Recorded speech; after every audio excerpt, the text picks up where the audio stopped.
So, as you know, this is George's Enclosure. For anybody who doesn't know who George is, he is my Bowers Chameleon Gecko. He is about 1 year old now, and I think reaching maturity. And I want to give him a Bioactive enclosure. So, well, you know what's going on now. First, we are going to do a drainage layer, because that is the most important thing for a Bioactive setup. So these are Leca clay balls. They are going to be our drainage layer.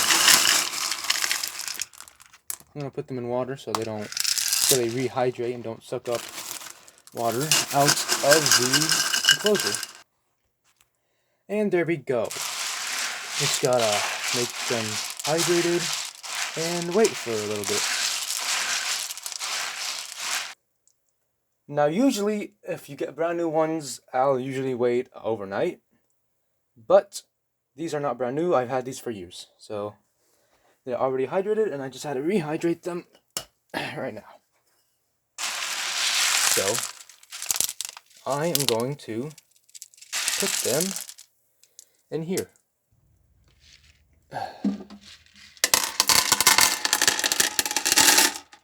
Now you want the drainage layer to be around 1.5 inches to 2. But since this is a smaller setup, I'll only go let's say about there. Alright, after getting all the clay balls out of the water, I will take the water over here and put orchid bark in it to rehydrate. While that's happening, let's put up our substrate barrier. After cutting your mesh, make sure to put it in and make sure to have that. Now, make sure that it folds up on the sides so it contains the substrate well, like this. After that, make sure to get your substrate ready. So for my substrate, I'm going to use Eco Earth, cocoa chips, and tree fern fibers.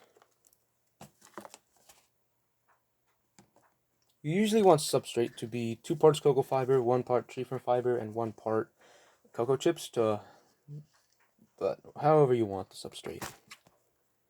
1,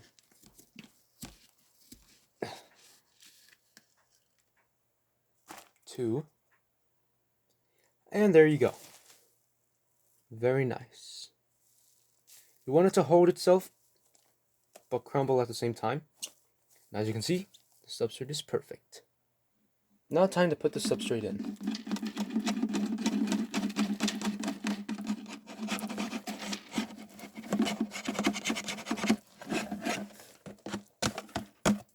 There we go. After that, make sure to get your leaf litter. Soak it. I got these leaves from my backyard 2 years ago probably. So it's really useful. Let's buy some. Look at that now. Now, gotta add the plants. For this enclosure, I'm gonna use some pink vein and white vein photonias. This terrarium really needs to be trimmed right now.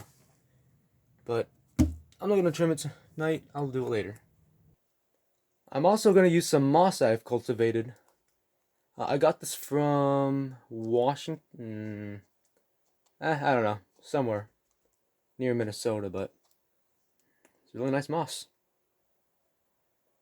I also got some Ficus pumila chlorophora, or oak leaf creeping fig.